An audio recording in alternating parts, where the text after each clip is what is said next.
नमस्कार, magical life with Mrinal या चॅनलमध्ये आपले स्वागत आहे. आजचा विषय आहे ॲफॉर्मेशन्स म्हणजे काय. आपल्या मेंदूला दिल्या जाणाऱ्या स्वयंसूचना दॅट इज पॉझिटिव्ह ॲफॉर्मेशन्स. आपला मेंदू खूप कार्यरत असतो आणि नको ते विचार करायची आपल्या मानवी आयुष्याला एक सवय जडलेली आहे आणि मग आपण ते कुठे ना कुठेतरी कनेक्ट करत राहतो.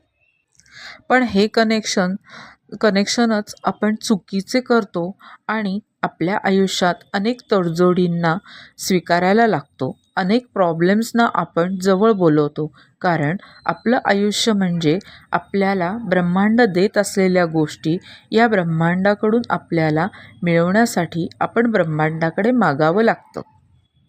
ब्रह्मांड तेच देतं जे मी मागतो. मी जे मागणार तेच माझं ब्रह्मांड देणार. मग मागायला काय पाहिजे? चांगलं. आणि म्हणूनच रोज सकाळी झोपून उठल्या उठल्या लगेच आणि रात्री झोपण्यापूर्वी 5 मिनटं ही ॲफॉर्मेशन्स ऐका, ती आत्मसात करा आणि बघा तुमच्या आयुष्यात किती मस्त सकारात्मक बदल घडतात. करायचं एवढंच आहे. Listen, implement, see the miracles. Let's start the ॲफॉर्मेशन्स.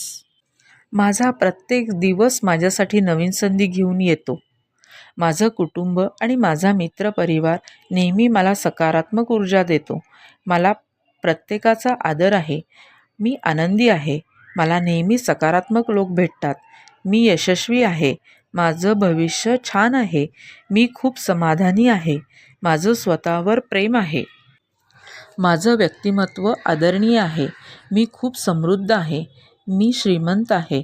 माझ्या आयुष्यात घडत असलेल्या प्रत्येक गोष्टीसाठी मी या ब्रह्मांडाला धन्यवाद देते.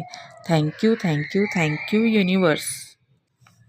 हे ॲफॉर्मेशन्स म्हणजे स्वसंवाद. स्वतःला सूचना देणे. प्रचंड शक्तिशाली असलेल्या अंतर्मनावर आपण निश्चित केलेलं ध्येय कोरणं. प्रत्येक 5 वर्षात, येत्या 1 वर्षात, पुढच्या 1 महिन्यात, पुढच्या एका आठवड्यात आणि आज दिवसभर मी काय करणार आहे याचं मनातल्या मनात पुन्हा पुन्हा रिव्हिजन करणं म्हणजे स्वयंसूचना. स्वयंसूचनेमुळे कल्पना खोल अंतर्मनात झिरपतात आणि नाटकीयरित्या सत्यातही उतरतात. अंतर्मनाची शक्ती प्रचंड असल्यामुळे तिथे रुजलेल्या प्रत्येक विचार, मग तो चांगला असो की वाईट, खराच होतो. आपले पूर्वज म्हणायचे, शुभ बोलणाऱ्या किंवा जिभेवर सरस्वती असते. आपण बोलू तसे घडते. जिभेवर देवता तथास्तु म्हणते.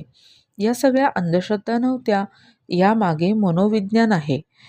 एखादी गोष्ट हजारो वेळा बोलली तर ती अंतर्मनात प्रक्षेपित होते.